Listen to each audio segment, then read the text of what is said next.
So I thought I would do a little different content this time. In my truck on the way into National Cement, sort of right there on the sign. This is, I'm about 60 miles roughly north of downtown LA. Kind of out here in the isolated area for a cement plant. Done a fair amount of work in here. Speed bumps are a big deal. Turning off that highway back there into this road that I'm on right now ends at the cement plant. As I recall, I was in here just about a month and a half ago. 12 speed bumps as you pull in here. Otherwise, you know, people would be treating it like a racetrack. So I get the reason for the reasoning behind the speed bumps. Nonetheless, kind of different country out this way. High desert, like we're all pretty much used to. Oh, there went my glasses down on the floor. I'll get them after a while. Here comes the first series of speed bumps. 50 clouds up there. They've been hanging around since early this morning when I was at Mojave, which is, man, basically straight the way I'm going, just keep going further north, and I'm going northwest at the moment. They've been kind of hanging around like that, and they look kind of cool up there against the mountains. Not certain what this aqueduct is the name of it. I've seen people fishing in there before, though there are signs that of course say no fishing, but signs don't do too much. Nice big old hawk there. One thing I do remember about this place, they have some of the largest hawks I think I've ever seen. Why, I don't know, but they do. Nonetheless, boom, boom, boom, up over the speed bump. So there's 4. Kind of boring country, but once you get around the corner here and see the cement plant, this is an older place. National Cement is French owned. They have this plant here and one in Birmingham, Alabama. I assume possibly they do have some in France, but I do not know that. Never asked the question. Plant manager here, the prior plant manager's name was Pierre. French, of course. And the current plant manager's name is not one we hear very often, Bruno. Haven't met him. Maybe I did, don't remember him.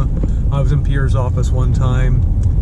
It always seems like they get all wound up when they have torn up their equipment, and you've got to go in and tell them it's going to take longer to repair than what they'd hoped for. Well, I hate to be that bearer of bad news, but sometimes it does take longer than what you'd hope for. And case in point, or note to self, take care of your equipment, comma, don't tear it up as bad, comma, and your downtime will be less. That's a good note for those of you mechanical people that may be looking at our content from time to time. Windy here. Always seems to be windy here. Matter of fact, here in the high desert, this is what they call this area is high desert. It's always windy around here. Played 18 at Apple Valley over in at Apple Valley Golf Course in Apple Valley / Victorville on Tuesday afternoon, and holy smokes, it was windy. I don't recall the time, and I've probably played that course at least a dozen times. I don't recall ever playing it one time in non-windy conditions, so this changes the game, and of course it affects the score when you're not used to playing in it, blah, blah, blah, blah, blah. What else can I tell you about this place? They have a run to failure mentality, meaning run the equipment till it breaks, and then pay all kinds of money to get it fixed, and pay even more to get it fixed quicker than if they had just taken the time to repair it as they go along. We call that RTF, run to failure. There are a few places that still operate by that premise. Most have adopted the more common anymore predictive maintenance, which is prior to a failure, or preventive maintenance, which would be a function of predictive maintenance. So at the end of the day, that's the more economical way to operate. But everybody has their own ways to do things, and we just have to, we appreciate those that tear their equipment up and spend all kinds of money with us to repair it. Let's see, I know they replaced some of these power lines here not too long ago because they were old wood ones that come in. This is SCE, as we refer to it, SoCal Edison, Southern California Edison, wood poles. There is on the way out here, there was some places where there was some, excuse me, some brush fire on the sides, and I think they replaced a lot of those wood poles, obviously in an effort to preserve their power lines should there be a brush fire and cause them further grief. Let's see, what else can I tell you about this place? Been out here through the night before, working on, let's see, 2 of their 3 finish mill motors. One of them was a roll press motor. We changed that overnight one time. To the left of where the camera is right now is Frazier Park. That is on Interstate 5, I-5, just south of the Grapevine, as they call it. Always windy over there too. About a 20-minute drive roughly from here to where we stay at when we do work here. If you go back to the right of where my camera is the Palmdale, Lancaster area, and it's 45 minutes roughly back there to get to civilization or something decent. Frazier Park, there's not much there, but there is a Mexican food restaurant that I've taken the boys to. We've gone to a few times. It's pretty decent, right by the hotel we stay at. Get a little closer here. The big tall structure is what they refer to as the stack. That's where essentially the process happens for cement. In a simplified manner, rock and other aggregate rock is mixed with other ingredients, and not just rock, but the specific rock type they use along with other ingredients are ran through a crusher, which takes it down to about a 3/4 inch size, and then mixed further and further and further. And then what they feed into the kiln, and the kiln is a horizontal piece of equipment that runs about 2300 degrees. What they feed in there is, by the time it gets there after it goes to the raw mill, it's kind of a dust mixture.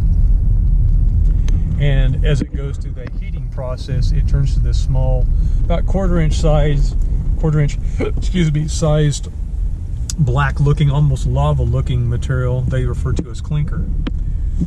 The reason they call it clinker is because it clinks around as the mill is rotating. Not much, nothing too creative there, but that's what they call it as clinker, and that's what comes out of the kiln is clinker. And then after it goes to the clinker, it's stored in clinker domes, and we'll go by one here in a couple of moments. They have some clinker laying on the ground here that they have tarped up, and they got a big long clinker dome here. When product sales is down, they store their clinker, and they keep running and store clinker until they run out of room for clinker, because starting a kiln up and down, which is the main ingredient of this whole thing, is very expensive and hard on the brick, as they call it. So refractory is what the technical name for it is. So they try to make as much clinker as they can and store it. I always like this shrubbery they have here. Oh, they get rid of the national symbol in there in the middle of it, not taking as good a care of it. So anyway, clinker. Once after a period of time is a clinker. The next step after it becomes clinker, it goes, so of course comes out of the kiln 2300 degrees roughly. It goes to the clinker coolers, they call it, and in a process by conveyor belt and stored in the clinker dome. Now this long building in front of me here, and these piles here, is all clinker. And that dome is a clinker dome. That pile right where the camera's focusing on, I don't know exactly what that one is, but these 2 piles here that have tires over them, and then that one out there is stored clinker. And I've been coming here for 5, 6, 7 years now, and I've never seen them take that stuff off there. So makes you wonder if they're ever going to use that clinker or not. So after it goes through, it goes in the clinker dome wherever they store it at, and then the next step after that to make cement powder, whichever was type 2, type 3, type 1, type 2, type 3, type 4, and or Portland cement. It may be mixed with other ingredients, but it goes through the finish mills, which grinds it down to essentially a powder. That's why when you go to a cement plant, everything is very dusty all the time, because pretty much everything is a grinding process, which creates dust.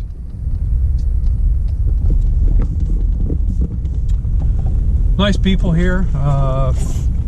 Fernando, the gentleman I'm going to see, is always very accepting of my visits.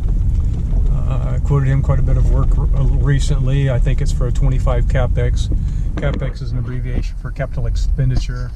This time of year, a lot of the big plants, cement, mining, whatever it is, are budgeting for their 2026 CapEx and sending in their requests. So corporate will spend that money to allow them to do X, whatever that X may be. Equipment repair, replacement, anything along those lines. So that big round thing blocking the road, it looks like it's blocking, but it's really not, in front of me, is their kiln. I've been around a lot of cement plants and a lot of kilns, and I've never seen one that blocks the road, well, crosses the road, then you can actually drive under it. Again, as a reminder, they operate about 2300 degrees. When you drive under it, you can feel the heat of the kiln.